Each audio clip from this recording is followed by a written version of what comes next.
Bonsoir et bienvenue. L'actualité nationale, toujours dominée par la visite d'État qu'effectue depuis hier le président de la République dans les régions du Kabadougou et du Folon, dans le district du Denguélé.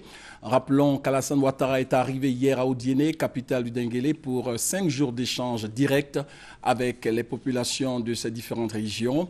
Ce jeudi, deuxième jour de cette visite d'État, le président a communiqué avec les populations de Minignan et de Kaniasso.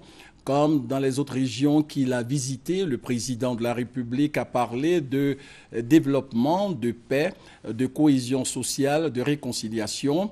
Il a aussi parlé de l'alliance des oufouettistes. Nous l'écoutons. Nous continuerons de faire ce que nous devons et ce que nous avons fait dans tous les secteurs, que ce soit la santé, l'éducation, l'eau, l'électricité. Et ce matin, d'ailleurs, nous venons d'ouvrir la station d'eau qui permettra à toute cette région de ne plus avoir de problème d'eau sur les 15 années à venir. Nous ferons en sorte d'investir beaucoup dans toute cette région. Oui, car Alima Fo, Aba Lomenake. La Côte d'Ivoire est en paix. La sécurité est revenue et la Côte d'Ivoire est au travail. C'est grâce à cette alliance des fils d'Oufoué-Boigny. Oui, nous souvenons ici de notre oncle Mamadou Koulibaly qui a été à ses côtés. Et je voudrais dire que d'ici première étape de ma visite, je voudrais lancer des remerciements, une gratitude particulière au président Henri Konan Bédié, qui a été le digne héritier du président Oufoué-Boigny. Parce que vous voyez, c'est grâce à son impulsion que nous avons créé cette alliance des Oufouettistes, le RHDP, qui m'a investi le 25 avril dernier comme son candidat et le candidat de chacun des partis. Merci cher aîné. Vous aurez les temps forts de la deuxième journée de cette visite d'État à 20h dans les comptes rendus de nos envoyés spéciaux dans le Denguélé. Ouverture ce jeudi du 4e congrès extraordinaire du FPI, le Front populaire ivoirien. Les militants de ce parti politique sont venus des régions de la Côte d'Ivoire pour réfléchir au projet de société et au programme de gouvernement du FPI. Un projet de société dont les grands axes sont définis dans le thème de ce congrès extraordinaire, à savoir 2015 pour la paix, la réconciliation et le progrès social. Le changement, c'est maintenant. Nous écoutons Pascal Afingéchan qui a fait le choix de la renaissance du FPI. Nous l'écoutons. Le FPI avait le choix entre la logique de la désintégration et celle de la métamorphose et de la renaissance.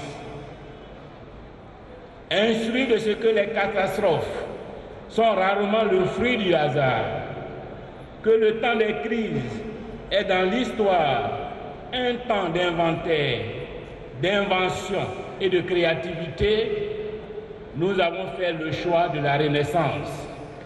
Nous avons fait le choix du progrès face au péril du repli sur soi et de l'aventure politique.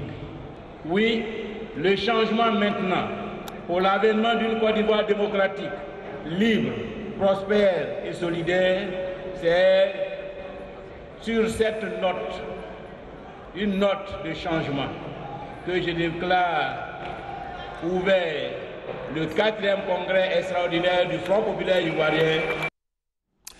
Les travaux de ce congrès extraordinaire seront marqués par la désignation d'un candidat du FPI à la présidentielle d'octobre prochain, octobre 2015. Sachez que la communauté internationale célèbre ce jeudi 21 mai la journée mondiale de la diversité culturelle pour le dialogue et le développement. Cette journée donne l'occasion de mieux connaître et apprécier ce que nous devons aux autres cultures pour mieux vivre ensemble. Pour l'ONU, seul le dialogue peut servir de base à une société pluraliste et culturelle. Le Burundi est toujours marqué par des manifestations contre la candidature du président Pierre Nkurunziza à un troisième mandat. Au moins 2 morts et une dizaine de blessés ont été signalés ce jeudi. Au total, plus de 20 personnes sont mortes depuis le début des troubles liés aux manifestations contre un troisième mandat du chef de l'État. La Belgique, ancienne puissance coloniale, menace d'arrêter son aide directe en cas de troisième mandat de l'actuel président. La contestation a démarré le 26 avril dernier, au lendemain de l'investiture de Pierre Nkurunziza à la présidentielle prévue le 26 juin prochain. On se retrouve à 20 h pour le point complet de l'actualité marquée en Côte d'Ivoire par la visite d'État du président de la République dans le district du Denguélé. Dans cette édition, vous aurez, comme tous les jeudis, le dossier de la rédaction qui sera aujourd'hui consacré aux effets néfastes de l'utilisation de faux cheveux, de faux ongles et de faux cils. Difficile d'être belle pour certaines sans artifice. On en parle dans le dossier du jeudi à 20 h.